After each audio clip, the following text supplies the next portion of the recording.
is the Writer's Almanac for Sunday, the 27th of June, 2021. It was on this day, 1787, Edward Gibbon completed the final volume of the history of the decline and fall of the Roman Empire. He was living in Lausanne, Switzerland. He was joyful, of course. He'd been working on it for 20 years. He'd written 6 volumes tracing the history of Western civilization from the height of the Roman Empire to the fall of Byzantium. Edward Gibbon, who said, "History is indeed little more than the register of the crimes, follies, and misfortune of mankind." It's the birthday of Alice McDermott, born Brooklyn, 1953, grew up on Long Island in an Irish Catholic family. She is still a practicing Catholic. She said, "It's getting a little bit more hip to be Catholic. For me, having characters who are part of a faith then allows me to talk about how that faith either works or fails them without having to attack the institution." She's been a finalist for the Pulitzer Prize for 3 of her books so far: That Night, At Weddings and Wakes, and After This. It's the birthday of the poet Lucille Clifton, born in Depew, New York, 1936. Went to Howard University on scholarship, who published her first book, Good Times, in 1969 while raising 6 children. Her opening poem in Good Times begins, "In the inner city, or like we call it, home, we think a lot about uptown and the silent nights and the houses straight as dead men and the pastel lights, and we hang on to our no place, happy to be alive." And it was on this day in 1844, Joseph Smith, Jr., the founder of the Mormon Church, was killed by a mob in Carthage, Illinois.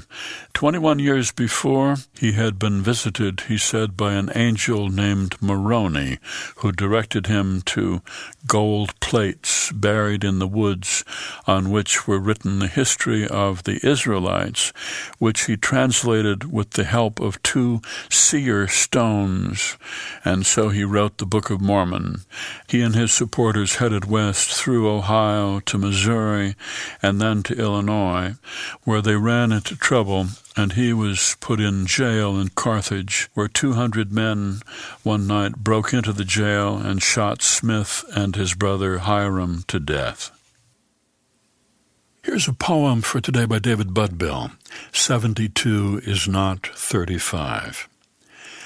I spent 7 hours yesterday at my daughter's house, helping her expand their garden by at least 10 times. We dug up sod by the shovelful, shook off the dirt as best we could, sod into the wheelbarrow and off to the pile at the edge of the yard.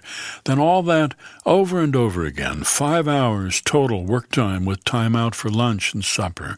By the time I got home, I knew all too well that 72 is not 35.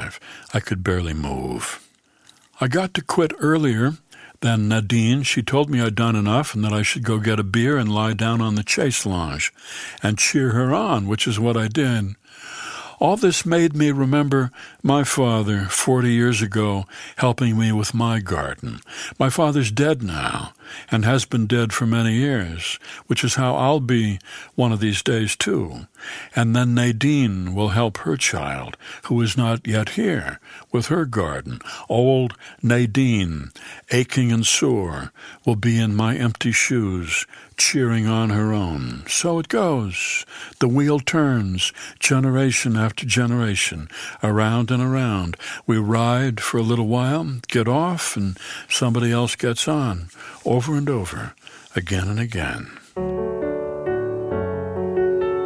72 is not 35, a poem by David Budbill, used here by permission of the poet on the Writer's Almanac, funded by donations from listeners like you, now available on PRX for distribution by your local radio station. Be well, do good work, and keep in touch.